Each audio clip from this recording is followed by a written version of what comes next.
ભાજપના કાઉન્સિલર નીતિન ડોંગાએ આપ્યું આવેદનપત્ર. મ્યુનિસિપલ કમિશનર દિલીપ રાણાને આવેદનપત્ર આપી કરી લેન્ડ ગ્રેબિંગની ફરિયાદ કરવાની માંગ. ટીએમસી સાંસદ અને પૂર્વ ક્રિકેટર સામે લેન્ડ ગ્રેબિંગની ફરિયાદ કરવા માટે આપ્યું આવેદનપત્ર. યુસુફ પઠાણને જાણ હોવા છતાં સાંસદનું ફોર્મ ભરતી વખતે કોર્પોરેશનને પ્લોટ પ્રયત્ન કર્યો તે ખૂબ મોટી વાત છે. સંસદ ભવનમાં બેસીને લોકોને ન્યાય આપવાનો હોય છે. જો તમે જ ખોટું કર્યું હોય તો પછી લોકો શું ન્યાય મળવાનો? તેવા વેધક સવાલો કર્યા હતા. સમગ્ર મામલે મ્યુનિસિપલ કમિશનરનું નિવેદન. વર્ષ 2014માં સરકારે દરખાસ્ત કરી હતી નામંજૂર.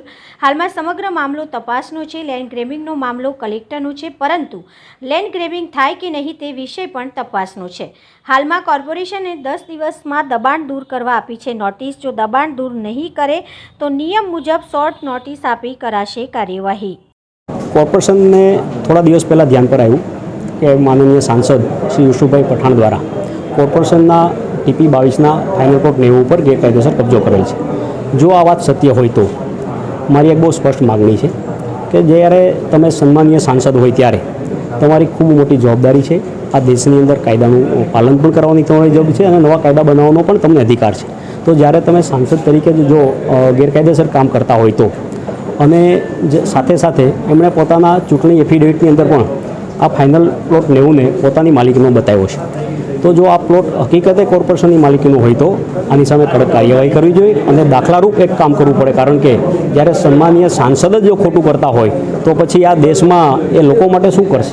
એટલે મારી કમિશનર સાહેબ પાસે બહુ સ્પષ્ટ માગણી છે તો હકીકતે જો આ પ્લોટ આપણો હોય, કોર્પોરેશનનો હોય, તો આની ઉપર લેન્ડ ગ્રેબિંગનો ફરિયાદ દાખલ કરાવવાની મારી માગણી છે.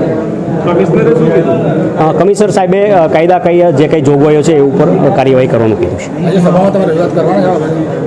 જોઈએ હવે હું સભામાં અનુકૂળતા હશે ને આવીશ તો કદાચ કરવું બી ખરા. માનનીય એમપી જે યુસુફ પઠાણભાઈ છે એમના દ્વારા જે તે સમયે તાંદણજા વિસ્તારમાં જે ટીપી 22 FP 90નો જે પ્લોટ છે એમની ઘરની બાજુનો એ એડજસ્ટન્ટ પ્લોટ એમને માંગણી કરી હતી. લગભગ 970 જેટલા ચોરસ મીટરનો પ્લોટ એ હતો, એમની માંગણી કરી હતી અને એના આધારે કોર્પોરેશનની સ્ટેન્ડિંગ અને સમગ્ર સભા એને જે તે વખતે કિંમત લઈ અને આપવાની મંજૂરી આપી હતી.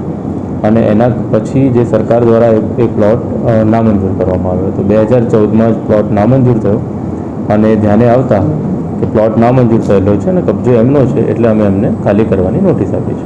2014માં સભાની અંદર મૂકેલું નામંજૂર થયેલું એ પછી ફરીથી સભાએ મંજૂર કરેલું છે. સભાએ મંજૂર કર્યું અને એના પછી સરકારમાં ગયું અને સરકારના લેવલે એ નામંજૂર જે તે વખતે થયેલું છે 2014ની સ્થિતિ. રિપોર્ટ ફરીથી સભામાં સબમિટ થયેલું. એ જે રેકોર્ડ ઉપર જે મારી જોડે રેકોર્ડ પ્રસ્તુત થયું છે, રેકોર્ડ અધ્યયન કરતાં એ સભાએ મંજૂર કરી અને પછી સરકારમાં મોકલ્યું, સરકારે ના મંજૂર.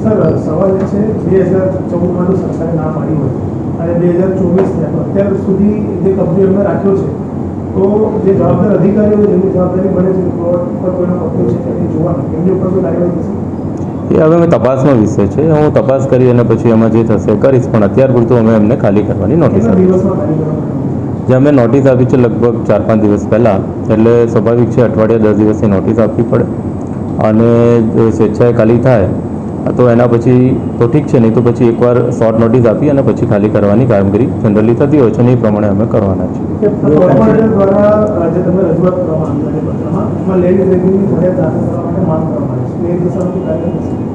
પહેલાં એ જોવામાં આવશે કે આ લેન્ડ ગ્રેબિંગ તો છે કે નહીં, એ કલેક્ટરશ્રીનો વિષય છે. 2014માં એમણે માંગણી કરેલી 2012-13માં અને એના આધારે 2014માં રિજેક્ટ થયું છે. એટલે એ પણ એક ઇન્વેસ્ટિગેશન અને ઇન્કવાયરીનો સબ્જેક્ટ આવે, પણ અત્યાર પૂરતું જે દબાણ છે એ અમે દૂર કરવાની નોટિસ આપી છે.